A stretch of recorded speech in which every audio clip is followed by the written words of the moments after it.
Welcome students, मेरा नाम धीरज है और आज हम पढ़ रहे हैं fundamental principles permutation and combination के। परमुटेशन का बेसिक आइडिया आपको पता है कि परमुटेशन का बेसिक मतलब होता है कितने भी तरीके से किसी भी चीज को, कुछ चीजों को कितने तरीके से हम अरेंज कर सकते हैं, डिफरेंट डिफरेंट तरीके से अरेंज कर सकते हैं। तो इसी चीज में ही हम आगे बढ़ रहे हैं। देखो, पहला क्वेश्चन करते हैं। 5 पर्सन एंटर द लिफ्ट। 5 लोग एक लिफ्ट में घुसते हैं। ग्राउंड फ्लोर में 8 फ्लोर का घर है।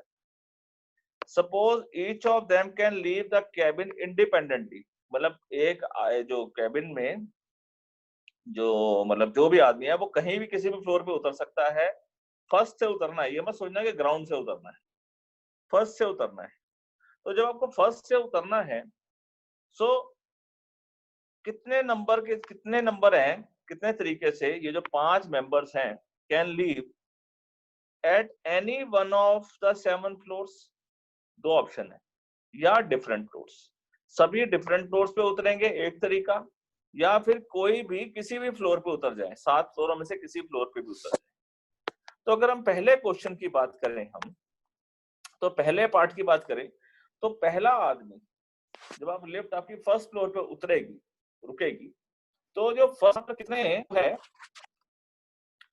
जो आदमी है वो कितने, मतलब सॉरी, एक आदमी, पहले जो एक आदमी के पास कितनी ऑप्शंस हैं? सामने उसके पास 7 फ्लोर्स है, 1 2 3 4 5 6 7, उसके पास 7 फ्लोर्स है। तो ये वाला फर्स्ट मैन कैन बी किसी फ्लोर पे उतरेगा, फर्स्ट पे, सेकंड पे, थर्ड पे, फोर्थ पे, फिफ्थ पे, सिक्स पे या सेवंथ पे। टोटल 8 फ्लोर का हाउस है, लेकिन ग्राउंड फ्लोर से तो वो एंटर हुआ है, तो उसके पास 7 बार उसके लिए दरवाजा खुल सकता है एक आदमी के लिए, पहली बात। तो first man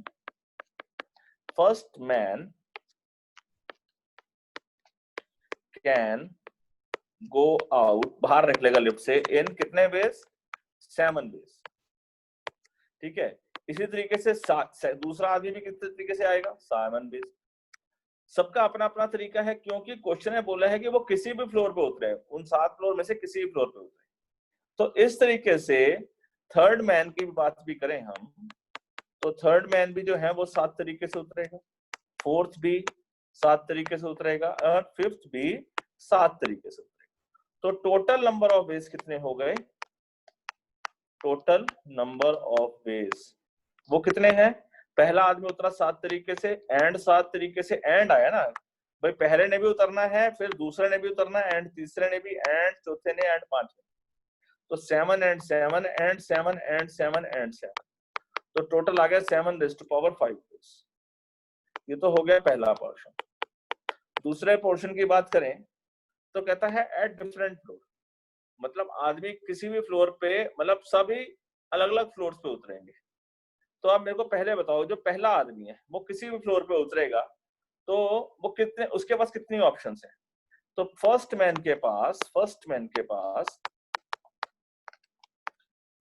have 7 options.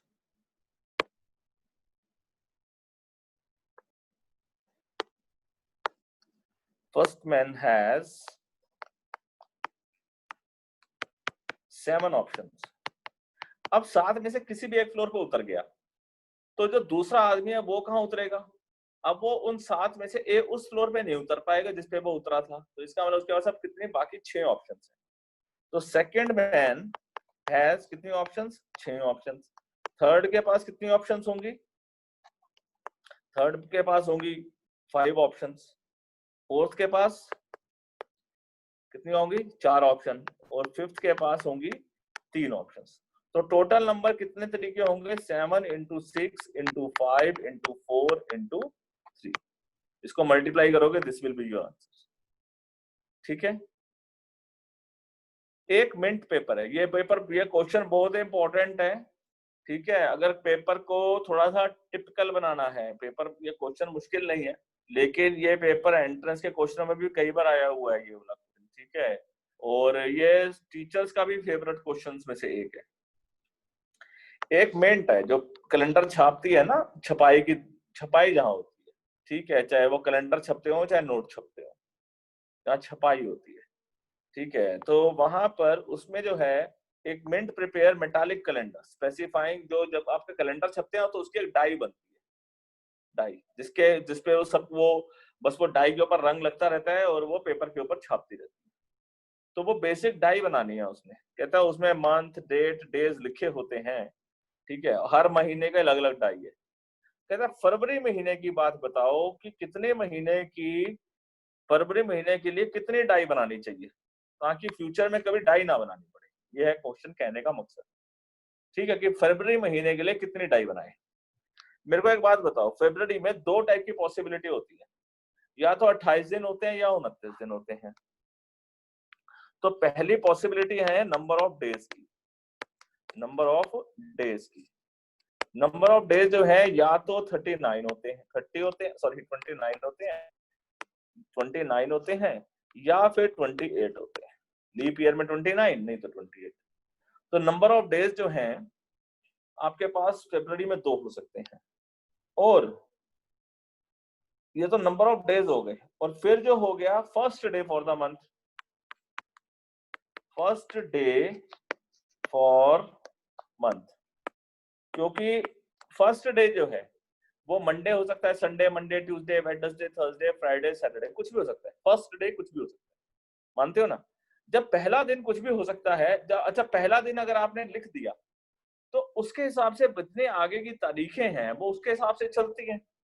Sunday से अगर पहला दिन शुरू हुआ है तो फिर अगला मंडे, ट्यूसडे, वेडनेसडे, थर्सडे चलेगा। अगर पहला आपने मंडे लिखा है तो ट्यूसडे, वेडनेसडे, थर्सडे चलेगा। और अगर पहला दिन आपका ट्यूसडे है तो फिर आगे कैलेंडर वेडनेसडे, थर्सडे के हिसाब से चल रहा होगा। सही बात है ना?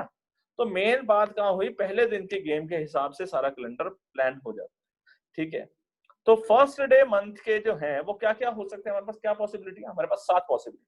तो first day of month can be 7 days. समझ गए मेरी बात को? तो इसका मतलब या तो 29 दिन वाला कैलेंडर, ध्यान सुनना मैं क्या बोल रहा हूं, 29 दिन वाला कैलेंडर होगा और उसमें 7 टाइप के कैलेंडर होंगे, 7 टाइप के कैलेंडर होंगे, 7 टाइप की ऑप्शन होगी कि या तो एक तरीका, आप इस बात को ऐसे विजुअलाइज करो कि जो पहली तारीख है या तो वो मंडे होगी या ट्यूसडे या वेडनेसडे या थर्सडे या फ्राइडे या सैटरडे या संडे, ये फर्स्ट तारीख होगी। फर्स्ट तारीख सेट हो गई तो बाकी सारे दिन सेट हो गए। ठीक है, तो ये या तो 29 दिन वाला कैलेंडर इसके हिसाब से होगा, ठीक है, या 28 दिन वाला कैलेंडर इसके हिसाब से होगा जिसका फर्स्ट डे इस हिसाब से डिसाइड होगा। तो टोटल मिलाकर आपके पास बेस कितने बन गए? 7 तरीके तो यहाँ पर हैं और 7 तरीके आपके पास यहाँ पर है, तो टोटल मिलाकर कितने तरीके हो गए? 14 तरीके हो गए। तो 14 टाइप की उसको डाई बनानी पड़ेगी, 14 टाइप की डाई बनानी पड़ेगी कि वो के सारी की सारी फ्यूचर नीड उसकी खत्म हो जाएगी। बस वो 14 डाई बनवा ले, फरवरी के मास की टेंशन खत्म। ठीक है, अगला क्वेश्चन करते हैं। For a set of 5 true false question, 5 true false question, no student has write all correct answer. ठीक है, नो टू स्टूडेंट, एक तो किसी ने सही जवाब नहीं दिया। एक कहता है no two student have given same sequence, और सबने सेम सीक्वेंस भी नहीं दी। मतलब किसी का कोई ट्रू गलत था, किसी का मतलब सभी के पैटर्न में हल्का सा बदलाव था, कोई ना कोई। किसी का चाहे 4, जैसे अगर 5 ट्रू फॉल्स है मान लो, तो अगर 4 तो दोनों के ट्रू सही लिखे हुए हैं, लेकिन 5वें में उसका अल्ट पल्ट है। तो ये कहने का मकसद है कि कभी भी किसी ने सेम जैसे आंसर भी नहीं दिए एक, और सारे आंसर भी सही नहीं दिए ये दो। What is the maximum number of the students in the class for this? इस टाइप में क्लास में कितने बच्चे होंगे? तो ये एक बहुत बढ़िया क्वेश्चन है। मेरे को एक बात बताओ, पहले तो आप ये समझो कि टोटल नंबर आपकी सीक्वेंस हो कितनी सकती है? टोटल नंबर ऑफ सीक्वेंस वो क्या हो सकती है? देखो, जैसे कि जो पहला क्वेश्चन है या तो वो ट्रू है या तो फॉल्स है, तो कितनी ऑप्शन आपके पास है और आंसर देने की? 2। फिर दूसरे क्वेश्चन के भी 2, तीसरे के लिए भी 2, चौथे के लिए भी 2 और पांचवे के लिए भी 2। तो आपके पास 2 की पावर 5 मतलब कि 32 ऑप्शन है। ठीक है, इतने तरीके से आंसर दिया जा सकता है। ठीक है, अब आप मेरे को एक बात बताओ कि जो करेक्ट सीक्वेंस है, करेक्ट सीक्वेंस। करेक्ट सीक्वेंस क्या होगी? करेक्ट सीक्वेंस तो केवल एक ही है, एक ही ऐसी सीक्वेंस होगी जो बिल्कुल ठीक है सभी सवालों की, और तो कोई ठीक ही नहीं होगी। ठीक है, तो इसका मतलब टोटल तो 32 हो सकती है, टोटल 32 है, 32 से ज्यादा सीक्वेंस नहीं बन सकती। और 32 में क्या हो गया, इसमें ट्रू वाली भी है, फॉल्स वाली भी, लेकिन ट्रू वाली तो केवल एक ही है। अगर मैं उस एक को माइनस कर दूं इसमें से, तो बाकी बचे हुए आएंगे सीक्वेंस 31, और वही जो है number of sequence with at least one wrong, एक गलत होगा। तो कितनी होंगी? 32 में से एक ठीक गलत कर दो, एक घटा दो, तो आगे 31। 31 पॉसिबल सीक्वेंस होंगी, 31 पॉसिबल आंसर्स होंगे। ठीक है, 31 पॉसिबल आंसर्स होंगे जो कि क्या हो सकते हैं, 31 पॉसिबल आंसर है, ठीक है, जो बच्चों ने दिए होंगे। क्लियर, मेरी बात समझ में आ गई? तो कई बार जो है हमारे को एक क्वेश्चन यही था कि what is the maximum number of students in the class for this possible. तो 31 पॉसिबल हो सकते हैं, पॉसिबल मतलब होंगे, इससे कम ही होंगे, 31 मैक्सिमम है। ठीक है, आगे बढ़ते हैं। How many number are there between 100 and 1000 such that at least one of their digit is 7? ये बहुत बढ़िया क्वेश्चन। एक डिजिट 7 होना चाहिए। अब क्या पढ़ो, क्वेश्चन की ना मैथ जरा हिसाब से पढ़ा करो। कहता है at least one of the one digit is 7, at least एक डिजिट 7 हो। मतलब एक डिजिट भी 7 हो सकती है, दो डिजिट भी 7 हो सकती है, और 3 डिजिट भी 7 हो सकती है। ठीक है ना? तो हम एक काम करते हैं, मतलब पहले इसका मतलब समझना कि याद रखो, एटलीस्ट वन डिजिट 7 का मतलब है एक 7 हो, 17 17, या फिर 27, या फिर 37, या फिर 337, ऐसे लिखना चाहिए, या उसमें 3 7 आएंगे। ठीक है, तो एक एटलीस्ट वन डिजिट का मतलब ये होगा कम से कम एक डिजिट। सही तो नहीं बोला कि एक ही डिजिट, उसने बोला एटलीस्ट वन डिजिट। एटलीस्ट का मतलब क्या होगा, या तो एक साथ, या दो साथ, या तीन साथ। ठीक है, सो यहां तक बात समझ में आ गई। अब पहले हम ये डिसाइड करते हैं कि इसको सोचे कैसे, करे कैसे। पहले लॉजिक तो आप समझ लो कि इस बात को तो आपने पकड़ लिया है। अब सबसे पहले आप ये बताओ कि 3 डिजिट के पहले नंबर प्लान करो, कितने बनते हैं 3 डिजिट के नंबर। ये हम लास्ट के 2 क्लासेस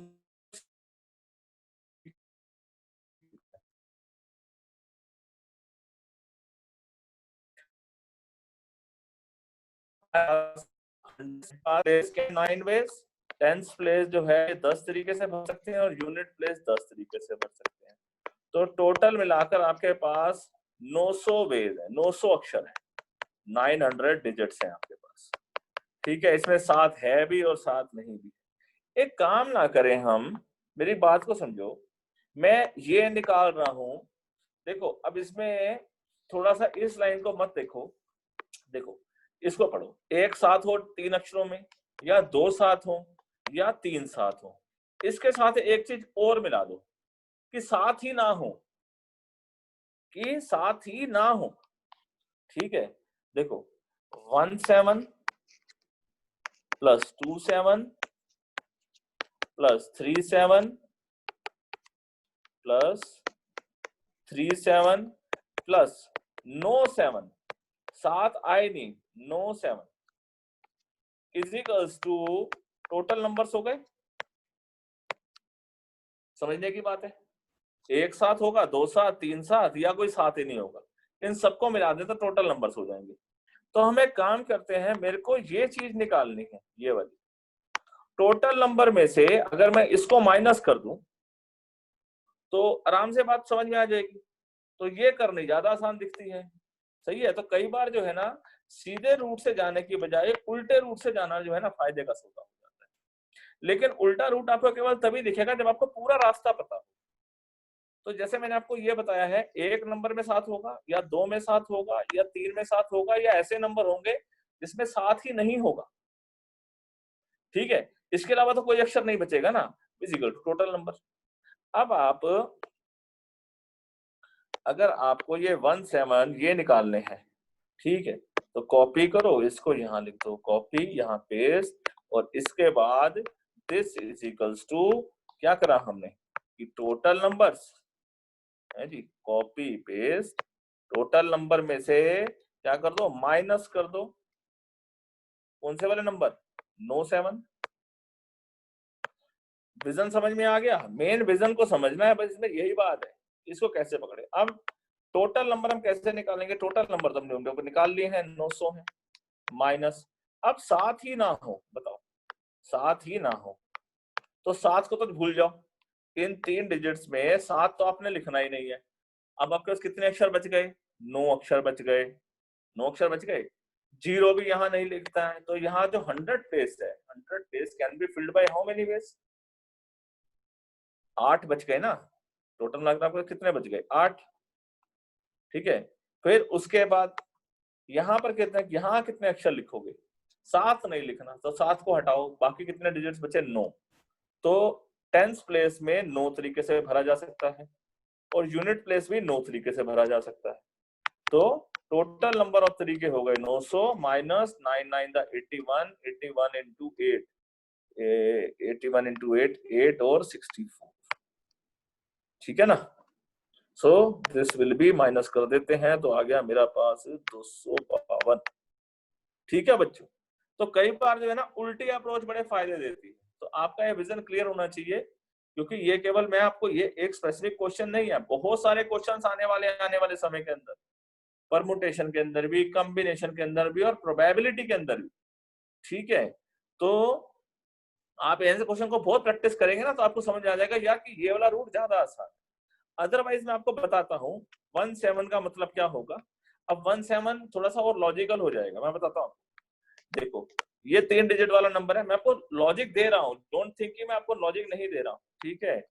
लेकिन ये फिर कॉम्बिनेशन में आपको समझाऊं तो बहुत अच्छे से समझाऊंगा जब कॉम्बिनेशन कर लोगे तो। लेकिन एक बात को समझो, 7 जो है यहाँ यूनिट प्लेस पर हो सकता है, और यहाँ पर नहीं होगा। फिर 7 आपका टेंस प्लेस पर हो सकता है, इस जगह और इस जगह नहीं होगा। 7 आपका 100 प्लेस पे हो सकता है, यहाँ और यहाँ नहीं होगा। ऐसे आपको 3 सेट बनाने पड़ेंगे, जिसमें जिसमें क्या आएगा आपका 17। अब बात करो 27 की, कि 2 7 होंगे, मतलब 7 और 7 यहाँ पर है, तो यहाँ कितने अक्षर भरे जा सकते हैं, नेचुरल सी बात है 10। फिर 7 और 7 यहाँ पर है, तो यहाँ कितने अक्षर भरे जा सकते हैं, तो क्या कितने भरोगे, 0 भी नहीं भरोगे, 7 भी नहीं भरोगे, तो कितने बच गए 8, तो यहाँ भरेंगे 8। फिर 7 और 7 यहाँ पर है, तो यहाँ अक्षर कितने भरे जा सकते हैं, 10। समझो कितना लंबा रूट हो गया। इसमें भी 3 ऑप्शन बनी, इसमें भी 3 ऑप्शन बनी, और तीनों साथ होंगे, ये एक ऑप्शन है, 7 7 7, ये एक ऑप्शन, सही है। तो 3 ऑप्शन इसकी बनेगी, एक 3 ऑप्शन इसकी बनेगी, और एक ऑप्शन इसकी बनेगी। इसकी जो 3 ऑप्शन बनेगी, ठीक है, इन सबको प्लस करेंगे, ठीक है, तब आप भी आपका आंसर ये आ जाएगा। तो डोंट थिंक, लेकिन कई आप समझ लो ना, हमने केवल एक ही गेम से हमारे सारे के सारे पर्पस सॉल्व होते हैं, तो फिर हम यहाँ 3 और यहाँ एक ऑप्शन क्यों यूज करें, नहीं करना चाहिए, ठीक है। तो क्योंकि देखो मैं आपको क्या बोल रहा हूँ कि ये जो चैप्टर है, आपको क्वेश्चन तो करना ठीक है, लेकिन आपको आईक्यू स्ट्रॉन्ग करना है। जब आप मान लो साइंस के अंदर प्रोग्रामिंग करोगे, तो आपको यही एक चीजें जो है ना आपका लॉजिक बढ़ाएंगी, यार इसको ऐसे भी तो सोचा जा सकता है, ऐसे ही क्यों सोचे, इस रूट से ही क्यों सोचे, इस रूट से भी तो सोच सकते हैं, ठीक है ना, ठीक है, मेरी बात समझ आ रही है। तो आपको अप्रोच इस हिसाब से चलना है। अदरवाइज अभी तो 3 डिजिट्स है, मान लो 5 डिजिट का क्वेश्चन आ जाएगा, तो क्या करोगे, और मुश्किल हो जाएगा। तब आपका ये रूट सबसे आसान होगा, उल्टे से पीछे से जाने वाला। ये आगे से जाने वाला रूट बोलता हूँ, ये पीछे से जाने वाला रूट है ना, ये ज्यादा आसान ना। How many numbers are there between 100 and they have exactly 1 digit 7। लो जो क्वेश्चन मैं बोल ही रहा था ना, वो आ गया कि एक डिजिट आपका 7 हो। जब एक डिजिट आपका 7 है, देखो तो एक डिजिट 7 है, इसको आप ऐसे बना लो कि 7 या तो यूनिट प्लेस पे होगा, या तो 7 आपका टेंस प्लेस पर होगा, या तो 7 आपका 100 प्लेस पर होगा। बोलो, ये बात तो समझ में आ गई? ठीक है, 3 ऑप्शन हैं आपके पास। अब यूनिट इस जगह तो आपने 7 भर दिया, यहां बताओ यहां कितने अक्षर भर सकते हो? You have how many ways? 10 ways. कितने वेज? 9 वेज, क्योंकि 7 नहीं लिखना है, दोबारा 7 नहीं लिखना है, ठीक है। तो यू हैव 9 वेज।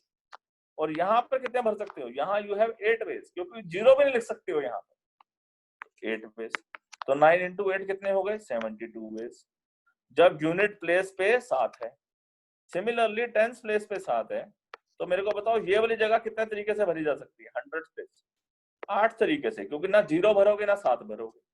और यूनिट प्लेस कितने तरीके से भरी जा सकती है? 9 तरीके से, क्योंकि 7 नहीं भरना। टोटल आगे कितने तरीके हो गए? 72।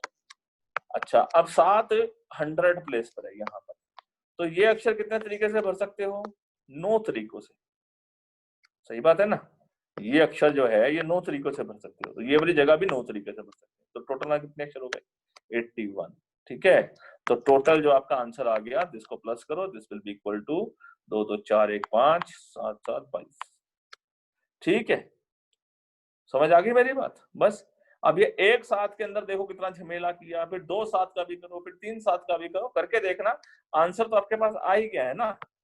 है, एक साथ का तो हमने कर लिया, और 3 साथ का भी एक ही बात है। 3 साथ का तो तीनों नंबर साथ होंगे, तीनों नंबर साथ होंगे, वो तो एक ही है, 7 7 7, वो तो एक ही नंबर है।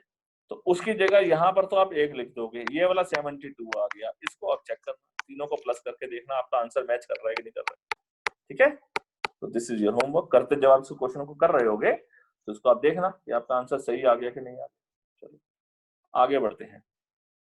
Telegram, telegraph has 5 arms. Telegraph की 5 आर्म्स है, जैसे आपका टाइपराइटर होता है ना, वो उसी टाइप के कुछ होता है। ठीक है, each is capable of 4 distinct position. उसकी 4 डिफरेंट पोजीशंस हो सकती है। ठीक है, और उसकी इस पोजीशन में एक रेस्ट भी इंक्लूडेड है, कि जब वो नीचे बैठा होता है तब भी एक सिग्नल माना जाता है। तो लेट्स से मैं एक एग्जांपल आपको दिखाता हूं। देखो, जैसे कि ये एक वायर है, तो एक ये इस टाइम ये रेस्ट पोजीशन पर है, फिर ये ऐसी फर्स्ट पोजीशन हो गई, ये, और ये इसकी जैसे 4 आर्म्स है, जैसे हमारा हाथ होता है, तो हमारे हाथ के हिसाब से ऐसे ये फर्स्ट पोजीशन, ये सेकंड पोजीशन, ये थर्ड पोजीशन, ये फोर्थ पोजीशन, और इसकी हर पोजीशन का कोई ना कोई मतलब है। ठीक है, जैसे कि ये, और कितनी आर्म्स है उसकी? 5 आर्म्स है। ये तो पहली आर्म है। ठीक है, अब समझो, ऐसी ही दूसरी आर्म भी है, कॉपी कर देते हैं, ये लो जी, पेस्ट को भी कर देते हैं, ये लो दूसरी आर्म की भी कुछ ऐसा ही बनेगा। ठीक है, तो इसका आप कलर चेंज कर दो, आपको एक विजन क्लियर हो रहा है आपका। ठीक है, कि भाई ये कुछ आर्म जो होंगी कुछ ऐसी ऐसी होंगी। ठीक है, अब इसी तरीके से ही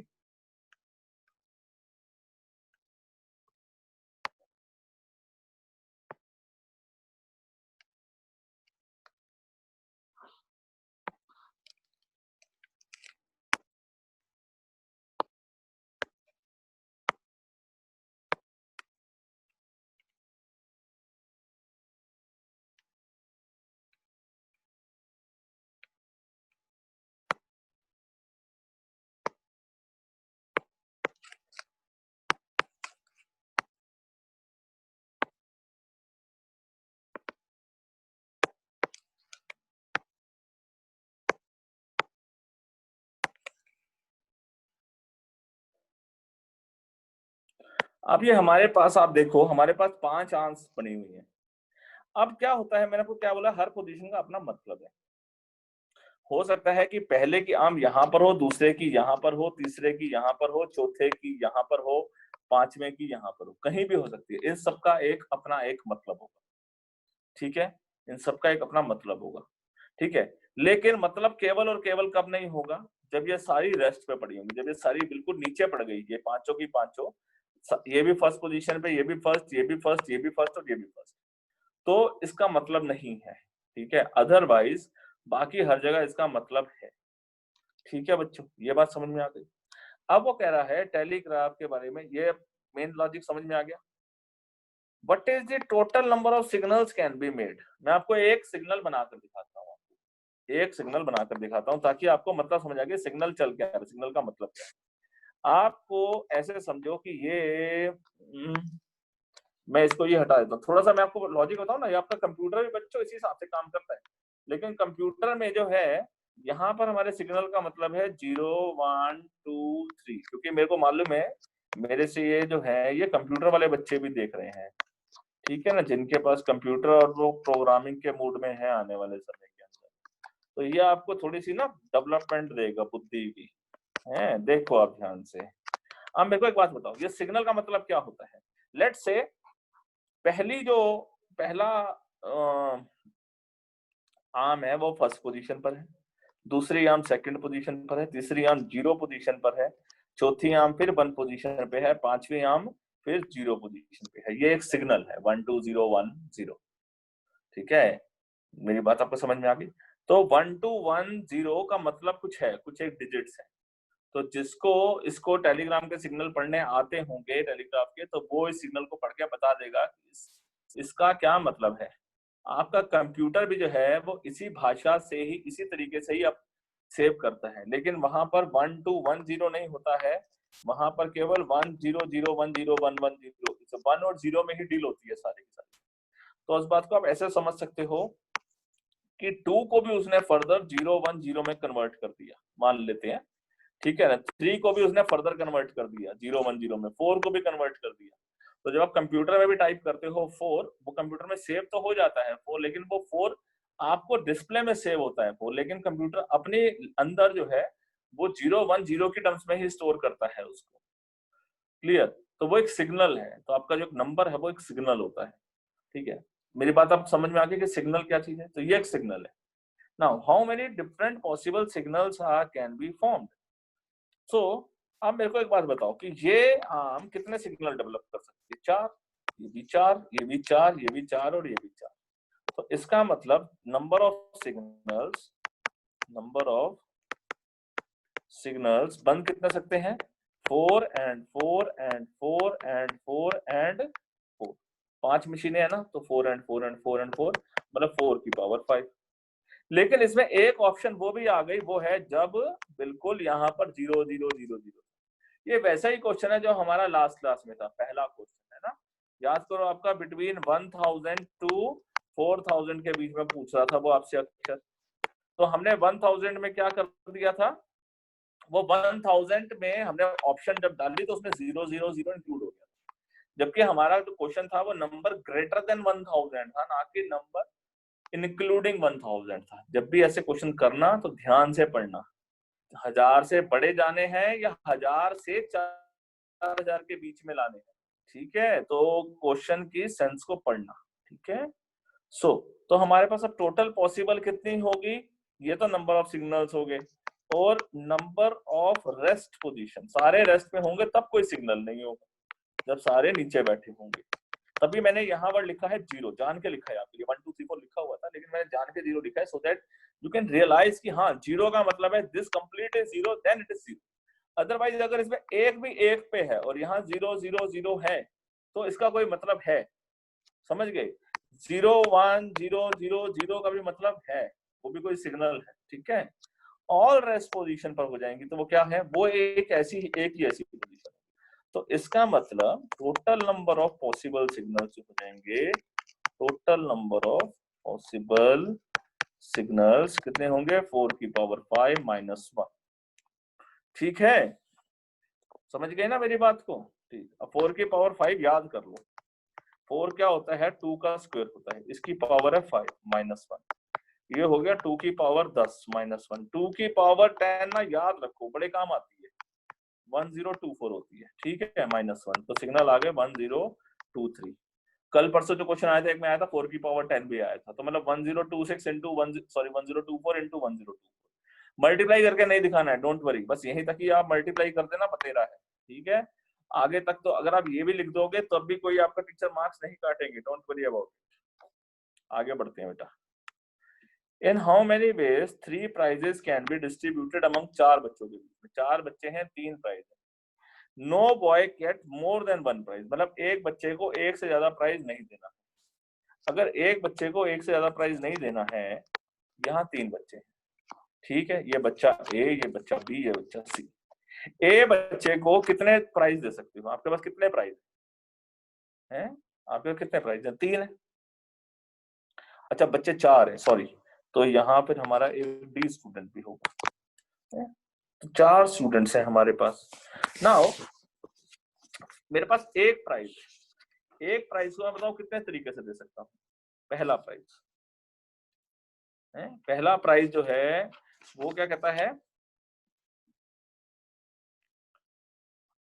4 तरीके से दे सकता हूँ, ठीक है, पहला प्राइज। अब दूसरा प्राइज कितने तरीके से दे सकता हूँ, मैं किसको दूंगा दूसरा प्राइज? देखो मतलब पहला प्राइज 4 तरीके से दे सकता हूँ, मतलब या तो मैं प्राइज इसको दूंगा या इसको या इसको या इसको, ठीक है, ये है मतलब इसका।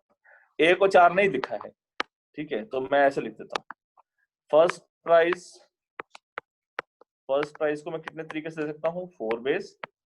सेकेंड प्राइज को मैं दे सकता हूँ 3 बेस, और थर्ड प्राइज को दे सकता हूँ मैं आपके 2 बेस। 2 बच्चे रह जाएंगे, तो टोटल नंबर ऑफ बेस कितने हो जाएंगे? टोटल नंबर ऑफ बेस हो जाएंगे आपके पास 4 × 3 × 2, 4 × 12 दूनी 24, ठीक है। अब फिर एक क्वेश्चन है, a boy may get any number of prize. एक बॉय को जितने मर्जी प्राइज मिल सकते हैं, सारे प्राइज भी उसको मिल सकते हैं। तो अब फिर ए बी सी डी, ठीक है, ए बी सी डी। ना अब क्या होगा कि first prize can be given to how many peoples? First prize can be given to,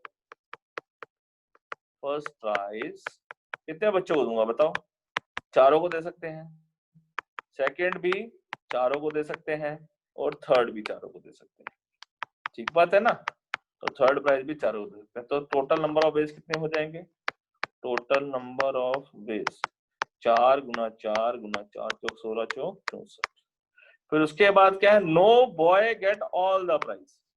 no boy get all the prize. अब आप इसको समझो, यही क्वेश्चन है जो मतलब सभी प्राइज एक बच्चे को ना मिल जाए, तो no boy get all the prize का मतलब क्या हो गया? पहले तो टोटल नंबर ऑफ बेस निकाल लो, टोटल नंबर ऑफ बेस। अब मेरे को एक बात बताओ, 64 से तो ज्यादा बेस हो ही नहीं सकते ना, क्योंकि टोटल मिलाकर हद से हद है, इसको 4 मिल जाएंगे, इसको पहला प्राइज 4 तरीके से, दूसरा भी 4 तरीके से, तीसरा भी 4 तरीके से, तो 64 से ज्यादा तरीके हो ही नहीं सकते, पॉसिबल ही नहीं है, ठीक है।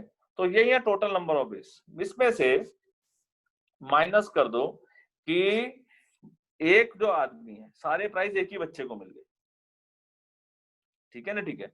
तो टोटल में से माइनस कर देते हैं price by all price by 1 student, एक ही स्टूडेंट को मिल गए, तो टोटल नंबर ऑफ बेस है 64।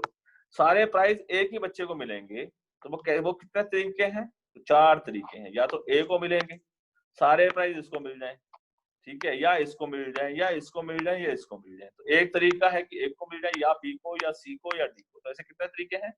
4 तरीके हैं। तो 4 तरीके से इसमें माइनस कर दो, तो कितने तरीके हो गए टोटल मिलाकर आपके पास? 60 तरीके।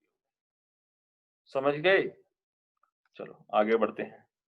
Find the total number of ways in which n distinct objects can be put in 2 different boxes. 2 boxes हैं, बॉक्स नंबर ये पहला और ये बॉक्स नंबर दूसरा, ये फर्स्ट बॉक्स, ये सेकंड बॉक्स। मेरे को एक बात बताओ, देखो ये आपके पास एक चीज पड़ी है, तो ठीक है, ये आपको दूसरी चीज पड़ी है, ये आपके पास तीसरी चीज पड़ी है, ये बॉल्स हैं डिफरेंट डिफरेंट, ठीक है, ये आपके पास 4th आइटम पड़ी है, ये आपके पास 5th आइटम पड़ी है, ठीक है, और एंड ये आपके पास 6th आइटम पड़ी है। समझ गए मेरी बात को? नाउ यू टेल मी कि ये वाली बॉल या तो मैं यहां डालूंगा या तो यहां डालूंगा, तो मेरे पास कितनी ऑप्शंस हैं? 2। तो this ball can be put in how many base? 2 base. This ball can be put in how many base? 2 base. This ball can be put in 2 base and 2 base and 2 base. तो इसका मतलब अगर एक ball होती तो 2 base, दूसरी ball भी 2 base, and तीसरी बॉल भी 2 base and 2 base and till n तक, तो मतलब 2 की पावर n बेस हो गई। n बॉल्स बोली है ना उसने, n चीजें बोली है, ठीक है। तो टोटल मिला के कितने पॉसिबल वेज होंगे, 2 की पावर n वेज होंगे। समझ गए बात को, बस इतनी सी बात है। नाउ अब इसी के अंदर ये एक और क्वेश्चन भी ऐड कर दें हम कि n ऑब्जेक्ट्स भी यही हैं, same ways, but no box remain empty. Same question, just मैं आपको बनाता हूं।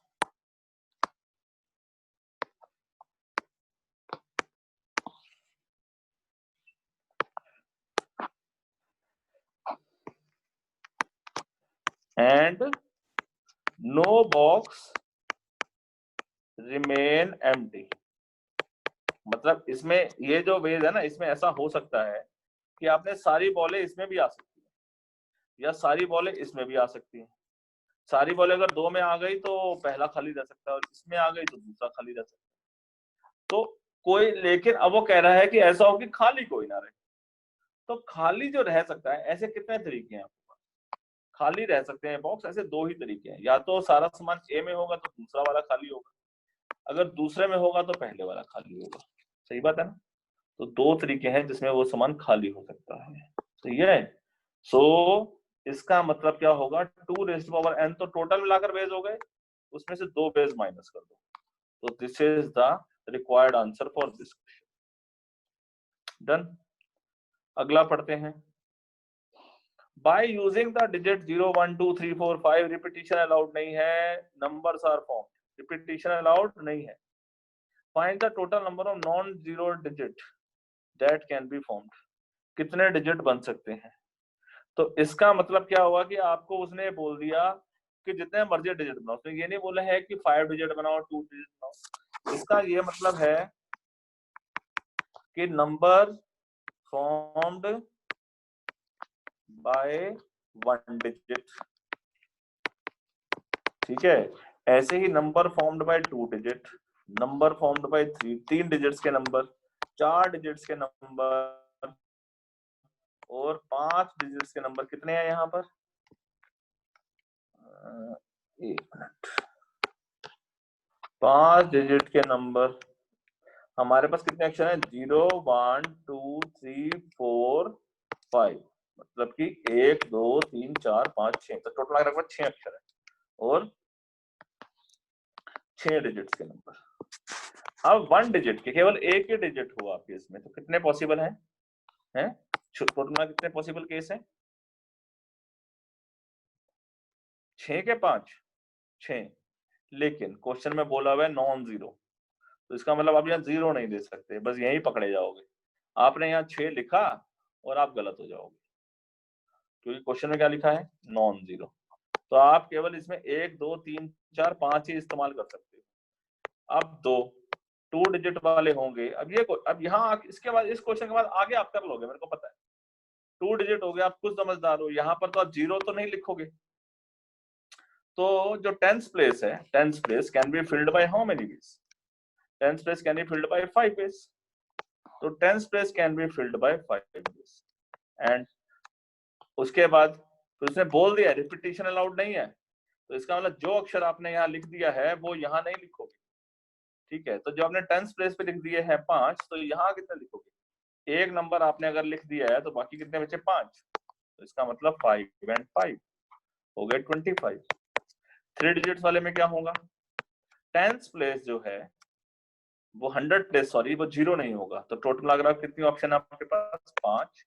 टेंस प्लेस में भी आप जीरो भर सकते हो, लेकिन 5, और इसमें कितने होंगी? 4। तो टोटल मिलाकर हो गई है 100। इसी तरीके से 4 डिजिट वाले नंबर में टोटल यहाँ ऑप्शन आपके पास 5, फिर 5, फिर 4 और फिर 3, 25 चौक 100 या 300।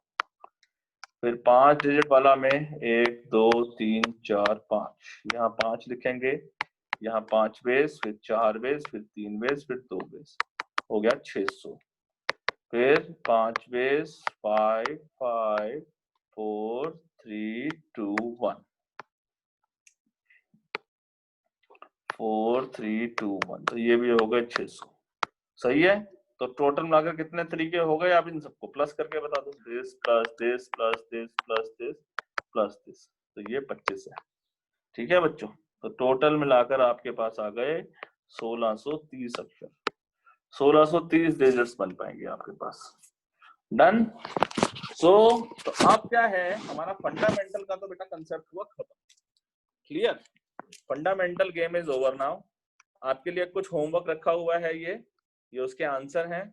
ठीक है, इसे आप करेंगे खत्म, लेकिन अभी क्लास खत्म नहीं हुई है। अब मैं आपको एक इंट्रोडक्शन देने जा रहा हूं। ठीक है, क्या, परमुटेशन के फैक्टोरियल की इंट्रोडक्शन। ये फैक्टोरियल क्या होता है। ठीक है, तो शुरू करते हैं आज का टॉपिक। थोड़ा सा ही करेंगे आज, बहुत ज्यादा डेप्थ में नहीं जाएंगे, लेकिन बस मैं आपको एक इंट्रोडक्शन कर रहा हूं सो दैट कि आप जो है उस चीज से कंफर्टेबल होना शुरू हो जाओ। ठीक है, आज हमारा एक टर्म है, वो है टर्म फैक्टोरियल। ये फैक्टोरियल क्या होता है, देखो आप ध्यान से। जैसे कि अगर आप मेरे को बोलते हो, मैं लेट से ये 3 चीजें हैं, ये 3 बॉक्स हैं। ठीक है, सो आपके पास जो है ये ए, ये बी और ये सी। ठीक है, चलो आपके पास ए बी सी 3 अक्षर है और आपको इसी को ही आगे पीछे करके बनाना है। रिपीटिशन नॉट अलाउड है इसमें। ठीक है, रिपीटिशन नॉट अलाउड है। नाउ यू टेल मी, इस जगह को कितने तरीकों से भर सकते हैं। 3 अक्षर है, या तो ए, या तो बी, या तो सी, तो आपके पास कितने ऑप्शंस है, 3। ठीक है, एक 3 में से एक चला गया, आपने यहाँ रख दिया कोई भी। अब आपके पास कितने अक्षर बच गए हैं, 2, कोई भी 2 होंगे, या तो ये 2 होंगे, या ये 2 होंगे, या फिर ये 2 होंगे, कोई 2 होंगे। तो B can be filled in how many ways, 2 ways, and A can be filled in 1 way. यही बात अगर मैं A B C D होती, और अब मैं बोलता आपकी भैया 4 अक्षर हैं, 4 अक्षरों से जितने अक्षर आपने बनाने हैं बना लो, 4 अक्षर में से जितने अक्षर बनाने हैं बना लो। ठीक है, कितने तरीके से बना सकते हैं, तो this place can be filled by 4 ways, and this place can be filled by 3 ways, and this place can be filled by 2 ways, and this place can be filled by 1 ways. तो total क्या हो गया, 3 into 2 into 1 इसमें था, यहाँ 3 into 2 into 4 into 4 3 2 1 तक आ गया। अब आप मेरे को एक बात बताओ कि अगर मैं अब बोलूं A B C D E, A B C D E है, तो अब मैं बोलूं बताओ जी ये 5 अक्षर आपको दिए हैं, इसके आप डिजिट्स बनाओ, कितने बना सकते हो। तो आप कैसे बोलोगे, बिल्कुल इसी तरीके को करोगे। क्या करोगे, 5 into 4 into 3 into 2 into 1। सही है,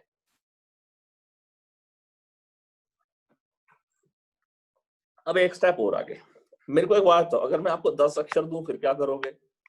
मैं आपको 10 अक्षर देता हूँ और सारे डिफरेंट हैं, बोलूंगा चलो इसको कितने अक्षर बना सकते हो, तो ऐसे ही करोगे 10 into 9 into 8 into 3 into 4 into 2 into 1, कुछ ऐसे ही करते रहोगे।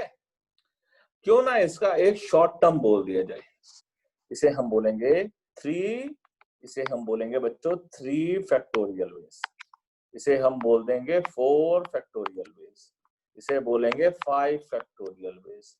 अब मैं आपसे पूछा हूं कि मैंने आपको 10 डिजिट्स दिए हैं, कितने तरीके से उसको रीअरेंज कर सकते हो, तो आप क्या बोलोगे, 10 फैक्टोरियल वेज। सभी को अरेंज करना है ना, 10 फैक्टोरियल वेज। अगर आपको n थिंग्स दी हैं given, then number of different possible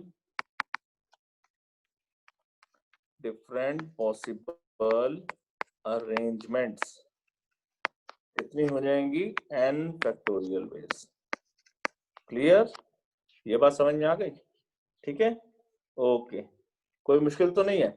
और इस बात को समझना कहाँ तक है, वो कहाँ तक जाएगा। फॉर एग्जाम्पल अगर मैं बोलता हूँ आपको 6 फैक्टोरियल, तो आपको कैसे लिखना है, 6 into 5 into 4 into 3 into 2 into 1 तक जाना है आपको। ठीक है, अगर आपको मैं n फैक्टोरियल बोल रहा हूँ तो क्या मतलब हो गया, n फैक्टोरियल का मतलब होगा n, फिर अगला नंबर एक कम हो जाएगा n-1, फिर एक और कम n-2, फिर एक और कम n-3 एंड सो ऑन। कहाँ तक आता रहेगा, 3 2 1 तक, ऐसे ऐसे 1 तक लाना है। 1 के नीचे नेगेटिव में फैक्टोरियल नहीं। n फैक्टोरियल का मतलब समझ में आ गया।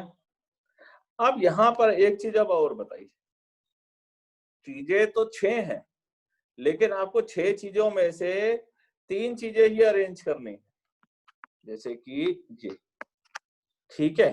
जैसे कि अभी हम प्राइस वाला क्वेश्चन कर रहे थे, मेरे पास आपके यहाँ पर 4 प्राइस है, ठीक है, 4 प्राइस है, 4 प्राइस गिवन है, ठीक है। आउट ऑफ दिस मेरे को जो है ये तीनों को यहाँ पर 4 चीजें रखी हुई हैं, या प्राइस मत बोलो अभी, अभी थोड़ी देर के लिए नहीं, क्योंकि प्राइस को एक और तरीके से भी हैंडल किया जा सकता है। मेरे पास 4 बॉल्स है, ठीक है, मेरे को यहाँ पर 3 प्लेसेस पे ही अरेंज करनी है। तो पहली जगह पर मैं 4 बॉलें रख सकता हूँ, फिर एक बॉल रख दी, अब यहाँ कितनी बॉल रख सकता हूँ 3, और यहाँ कितनी रख सकता हूँ 2, मतलब 4 बॉलें रखी, और मेरे को कितनी चीजों को अरेंज करना है, 3 को ही अरेंज करना है। तो from 4 balls we need to arrange 3 balls। तो क्या रूल आया आपके पास, पहले प्लेस को क्या करो, पहले प्लेस को 4 तरीके से भर दो, फिर एक बॉल तो आपकी गई, आपके हाथ में कितनी बॉलें बची हैं 3, अब कितनी बची हैं 2, ठीक है। तो आंसर आया 4 into 3 into 2, ठीक है। अब अगर मैं यही क्वेश्चन को थोड़ा सा और आगे बढ़ाऊं कि अगर आपके पास 6 बॉल्स है, ठीक है, आपके पास 6 बॉल्स है and we need to arrange 4 balls. Now how you can do, कि आपके पास ये बिल्कुल ऐसे ही करा, और हमको 4 जगहें भरनी है 6 बॉलों से, हाथ में आपके 6 बॉलें हैं, ठीक है। या इस बात को ऐसा समझ सकते हो, आपके पास हाथ में 6 झंडे हैं, आपके हाथ में 6 झंडे हैं, फ्लैग वाला क्वेश्चन में तो किया था हमने, आपके हाथ में 6 फ्लैग्स हैं, और आपको उसमें से 4 फ्लैग जो है एक के नीचे एक डिफरेंट सिग्नल्स बनाने, तो बताओ कैसे बना सकते हो। तो आप यहाँ पर कितने रंग वाले झंडे रख सकते हो, 6 रंग में से कोई भी रख सकते हो। तो this place can be filled bye 6 ways, this place can be filled by 5 ways, this place can be filled by 4 ways and this place can be filled by 2 ways, ठीक है। अब आप देखो ध्यान से कि यहाँ पर एक पैटर्न बन रहा है, 4 बॉलें थी तो 4 से शुरू हुआ, 4 3 2, 6 बॉलें थी तो 6 5 4 3 आएगा, सॉरी यहाँ पर है ना 6 5 4 और 3, ठीक है। एक हमेशा एक पैटर्न जरूर बन रहा है, देखो पैटर्न था तो हमने गलती पकड़ ली, पैटर्न नहीं होता तो हम गलती कैसे पकड़ते। अब इसका एक और आइडिया देते हैं आपको, वो ये देते हैं कि आउट ऑफ 6 चीजें यू अरेंज को हमने क्या सीखा है, परमुटेशन। तो आउट ऑफ 6 चीजें यू अरेंज 4 चीजें, ठीक है, 6p4। इस क्वेश्चन में क्या करेंगे, इस प्रश्न में हमने क्या देखा था, हमारे पास 4 चीजें थी, उसमें से हमको 3 अरेंज करनी थी, ठीक है। तो आपका out of 4 things you have to arrange 3 things, तो इसे पढ़ेंगे 4p3। तो मतलब मेरे को इतने स्टेटमेंट अब इतना लंबा नहीं बोलना पड़ेगा कि मेरे को 4 चीजें दी हुई हैं, मेरे को 3 अरेंज करनी है, 6 चीजें दी हैं, 4 अरेंज, उसके लिए मैं क्या बोलूंगा 6p4 4p3, ठीक है। अब 6p4 का मतलब क्या होता है, देखो अब आपको फॉर्मूला बताते हैं। 6p4 का मतलब होता है 6 फैक्टोरियल अपॉन 6 माइनस 4 फैक्टोरियल, ठीक है। तो 6 फैक्टोरियल अपॉन 2 फैक्टोरियल, ये ऐसा हो गया, ठीक है। अब आप सोच रहे होगे सर ऐसे काट दो, 2 1 2 2 3 6, गलत, कभी मत करना, ठीक है। ये फैक्टोरियल जो है वो 6 फैक्टोरियल है, 6 नहीं है। फिर आप बोलोगे नहीं सर ऐसा कर दो, फैक्टोरियल से फैक्टोरियल काट दो, फिर तो काट दोगे 2 1 2 2 3 6, वो भी नहीं कट सकता, फैक्टोरियल से फैक्टोरियल नहीं कटता है, ठीक है, जुड़ता भी नहीं है। तो कैसे करेंगे, 6 इसको लिखना पड़ेगा, 6 into 5 into 4 into 3 into 2 into 1 upon 2 into 1। तो क्या हुआ, 2 into 1 से 2 into 1 कैंसिल हो गया, तो आपके पास क्या बच गया आंसर, 6 into 5 into 4 into 3, यही था ना, देखो चेक करो आ गया कि नहीं आ गया। तो अब मेरे को इस केस में ये चीज नहीं बनानी पड़ी, ठीक है। मैंने केवल इतनी सी बात बताई 6p4 और आपको वो सारी बात समझ में आ गई, लेकिन वो उसी बच्चे को समझ में आ पाएगी जब उसका फंडामेंटल प्रिंसिपल क्लियर है कि हाउ वी आर अरेंजिंग या how we are placing these different things. Otherwise तो फॉर्मूला रटवाना तो कोई मुश्किल काम थोड़े है। फॉर्मूला तो क्या है, फॉर्मूला तो ये लो सिंपल सा है, NPR out of n things you arrange r things, इसका फॉर्मूला है n factorial n minus r factorial, n minus r factorial. लो जी, ठीक है, ये फॉर्मूला है, याद कर लो, ठीक है। सो अब इससे क्या होगा कि हमारे को इतनी लंबी लंबी स्टेटमेंटें नहीं लिखनी पड़ेंगी, ये जगह नहीं भरनी पड़ेगी। लेकिन जो मैं आपको 3 क्लास से हमारा जो फंडामेंटल प्रिंसिपल चलता आया है बच्चों, उसका अपना महत्व है, ठीक है। आपको बेसिक बात पता होनी चाहिए, जब भी आप उसको अप्लाई कर पाओगे। जैसे 4p3 है, ये एक एप्लीकेशन है उसका, लेकिन बेसिक फंडा आप क्या कर रहे हो कि वो जो आपने जो चीज सीखी है अभी तक, उस चीज को आप बार बार लिखना नहीं चाह रहे हो, बस, और कुछ नहीं है। उस लिखने से आप बच रहे हो, और कुछ नहीं है बात, ठीक है। लिखने से बच रहे हो और कोई बात नहीं है, ठीक है बच्चों, बात मेरी ठीक, ओके। अब आगे बढ़ते हैं। अगर मैं ऐसे बोलूं आपके पास 5 या 15p3, तो कई बार इसको ऐसे भी लिख सकते हैं, p ऐसे लिखा होगा 15,3, एक ही मतलब होता है इस बात का, ठीक है। तो 15p3 कैसा होगा, ऊपर आएगा 15 फैक्टोरियल, नीचे आएगा 15 माइनस 3 फैक्टोरियल। अब इसमें क्या होगा, ये आ गया, ऊपर आ गया 15 फैक्टोरियल, नीचे आ गया 12 फैक्टोरियल। अब मैं आपको एक बात बताता हूँ, देखो, जब आप लिखोगे 15 गुना 14 गुना 13 गुना 12 के आगे आप क्या लिखोगे, दिमाग लगाओ। 12 के आगे लिखोगे 11, 10, 9, 8, 7, 6, 5, 4, 3, 2, 1 तक जाओगे। नीचे भी ऐसे ही करोगे, 12 के बाद 11, 10, 9, 8, 7, 6, 5, 4, 3, 2, 1 तक जाओगे। तो लॉजिकली आपकी ये वाली टर्म पूरी और ये वाली टर्म पूरी तो कट जाएंगी। तो लॉजिकली हुआ ये कि ये इसके आगे जो टर्म है इसको हम लिख देते हैं 12 फैक्टोरियल, ठीक है। नीचे भी 12 फैक्टोरियल लिखा हुआ है। भाई आपको ऊपर और नीचे देख कर चलना है कि कहां तक मैं रोक दूं। आपने यहाँ रोक दिया, 12 से 12 कैंसिल कर दो, अब कह दो पूरे का पूरा फैक्टोरियल कैंसिल हो गया आपका, ठीक है। So when we cancel this terms, तो हमारा जो आंसर जो टर्म रह जाएगी वो रह क्या गई आपके पास बेटा, 15 गुना 14 गुना 13। समझ गए मेरी बात, बस इतनी सी बात है, इसको मल्टीप्लाई कर देना, ठीक है।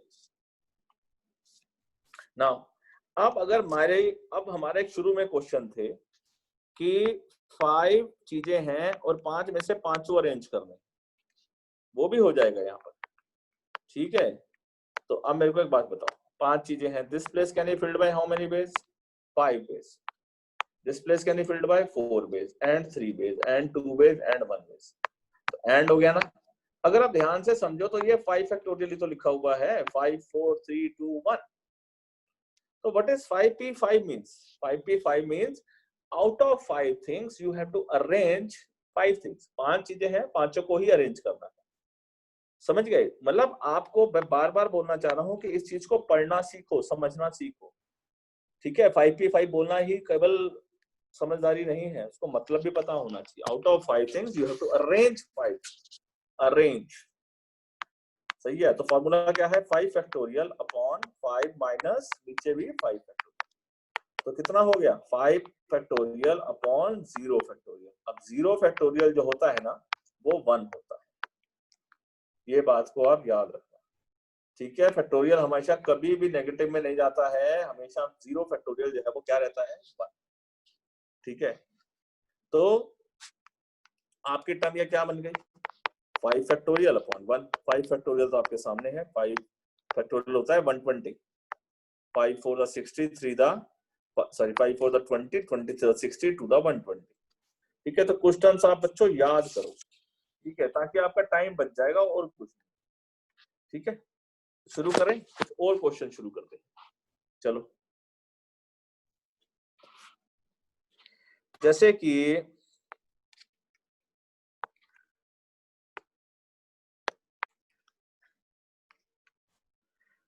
मेरा क्वेश्चन है P ऐसे लिखा हुआ, देखो ध्यान से, मैं बोलता हूँ P 5R is equals to 2 dot P 6 dot 6 comma R minus 1, ऐसे लिखा हुआ है।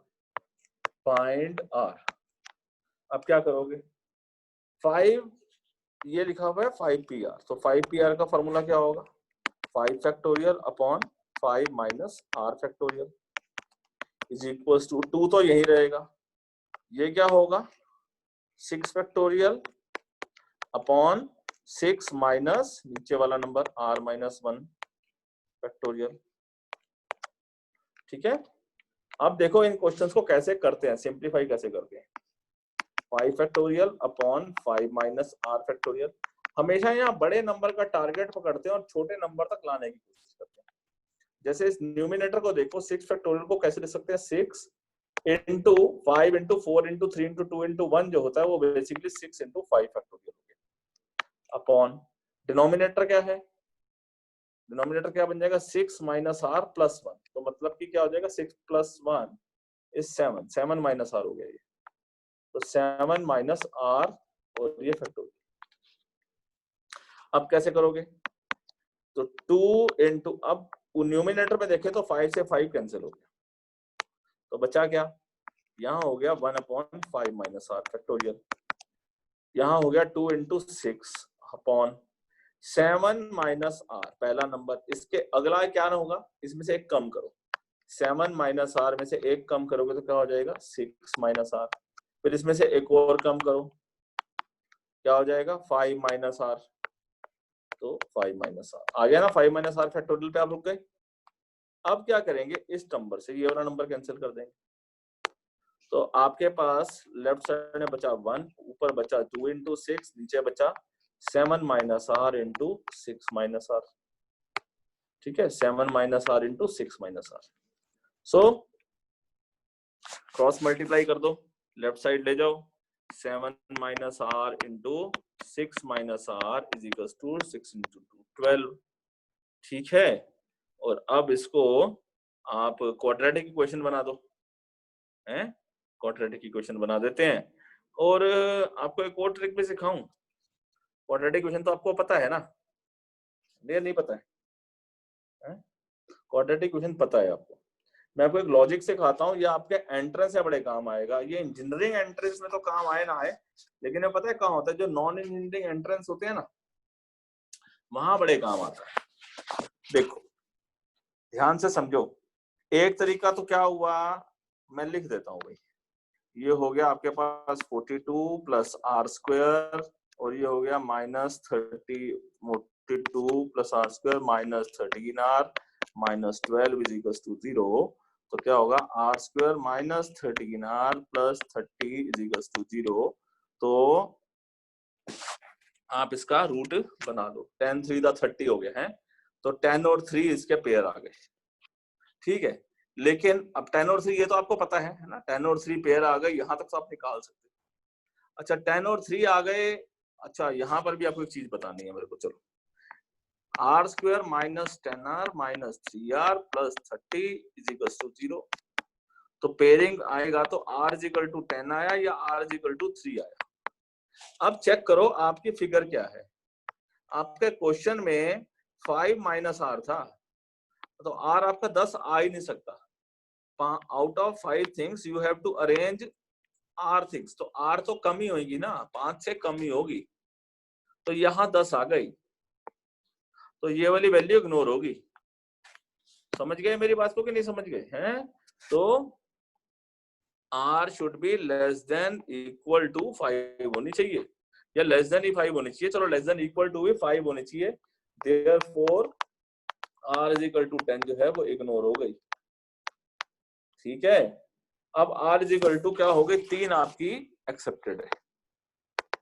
ठीक है, ये आंसर ठीक है।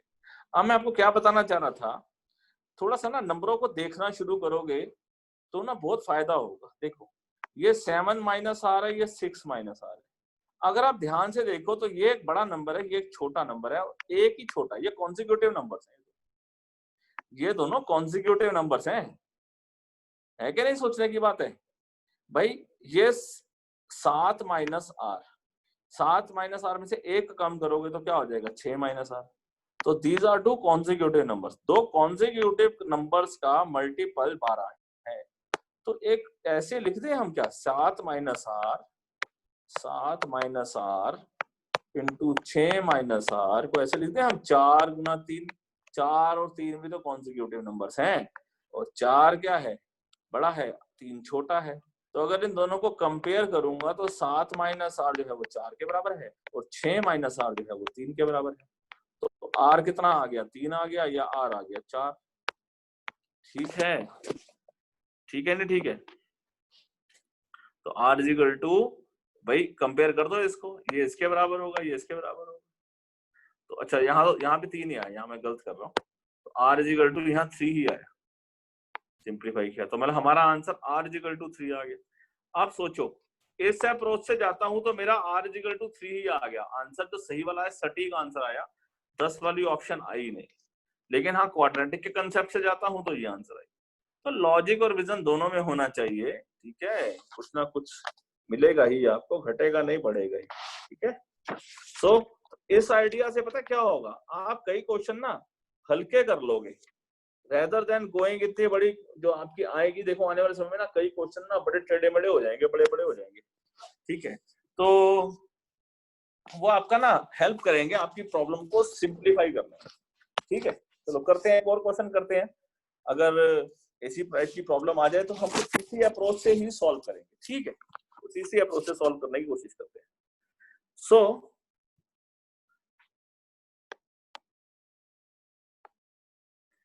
P लिखा हुआ है आपके सामने n-1, 3 ratio P n-4 is equals to 1:9, ठीक है? फाइंड n फाइंड करना है। तो अब क्या करें? बिल्कुल जो रूल है ना, बस वो रूल को अप्लाई कर दो आप। पहला रूल क्या है हमारा? क्या है? n-1 P3 है, रेशो n-P4 है, इसका मतलब 1:9 है। तो n-1 factorial upon n-1 -3 factorial, फिर ratio n factorial upon n-4 factorial is equals to 1:9। अब क्या होगा? रेशो का मतलब क्या होता है? अपॉन, मतलब अगर ऐसे लिखा हुआ है 2:3 तो इसका मतलब क्या हो जाएगा? 2/3। अगले स्टेप पे वही करेंगे, ठीक है? तो अगले स्टेप पे ये हो गया, पहले n-1 फैक्टोरियल, पहले लिखा हुआ है नीचे n-4 फैक्टोरियल, ठीक है? और ratio n factorial upon n-4 factorial is equals to 1:9 है। अब इसको आप कैसे करोगे? n-1 factorial upon n-4 factorial whole upon n factorial upon n-4 factorial is equals to 1/9। अब क्या होगा? समझदार होगा कि ये इससे कैंसिल हो गया, क्या बच गया? ये नंबर बच गया। तो n-1 factorial upon n factorial is equals to 1/9। अब फैक्टोरियल को देखना सीखो, ये n फैक्टोरियल है, ये n-1 है, मतलब n का जो अगला नंबर होगा वो n-1 होगा, मतलब n-1 फैक्टोरियल ऊपर लिखो, बड़ा नंबर को छोटे पे लेके जाना है। तो बड़ा है आपके पास n, इससे अगला नंबर क्या होगा? इसमें से एक कम कर दो, फैक्टोरियल ही लिखा रहने दो। तो क्या करा हमने? ये देखो, ये नंबर इससे कैंसिल हो गया, क्या बच गया? 1/n। तो लेफ्ट साइड में आया 1/n, राइट साइड में है 1/9। तो इसका मतलब n इज इक्वल टू कितना आ गया? 9। क्लियर? बात समझ में आ गई मेरी बात? ठीक है। तो मतलब क्या हुआ कि आपको बड़े फैक्टोरियल से छोटे फैक्टोरियल के तक आपको आना है, ठीक है? चलो एक और क्वेश्चन करते हैं, एक और करते हैं। क्वेश्चन आपके सामने लिख रहा हूं, 9p5 plus 5 times of 9p4 equal है 10pr के। फाइंड करना है r, ठीक है? अब 9p5 का मतलब क्या होता है? 9 factorial upon 9 minus 5 factorial plus 5। 9 क्या होता है 9 फैक्टोरियल 9 माइनस 4 फैक्टोरियल, ये होगा 10 फैक्टोरियल 10 माइनस r फैक्टोरियल, ये हो गया। अब आ गया 9 factorial 9 minus 5 is 4 factorial, 5 9 factorial 9 minus 4 is 5 factorial is equals to 10 factorial upon 10 minus r factorial. यहां तक लिख दिया हमने। अब चेक करो कैसे करेंगे। हम एक काम करते हैं, अगर आप ध्यान से देखें तो ऊपर का 9 फैक्टोरियल कॉमन आ सकता है, ठीक है, तो दो स्टेप में कॉमन लेते हैं। देखो ये 9 फैक्टोरियल अपॉन 4 फैक्टोरियल प्लस 5, देखो ध्यान से 9 फैक्टोरियल, नीचे वाले 5 फैक्टोरियल को मैं लिख रहा हूँ 5 इंटू 4 फैक्टोरियल, मतलब एक स्टेप खोल दिया 5 इंटू 4 फैक्टोरियल। अब आप न्यूमिनेटर में चेक करोगे तो 9 फैक्टोरियल कॉमन आ जाएगा, डिनोमिनेटर में चेक करोगे तो 4 फैक्टोरियल कॉमन आ जाएगा। तो यहाँ क्या बचेगा 1 अपॉन 1 प्लस ऊपर बचेगा 5 नीचे बचेगा 5, ठीक है कि नहीं? ठीक है। सो यहां पर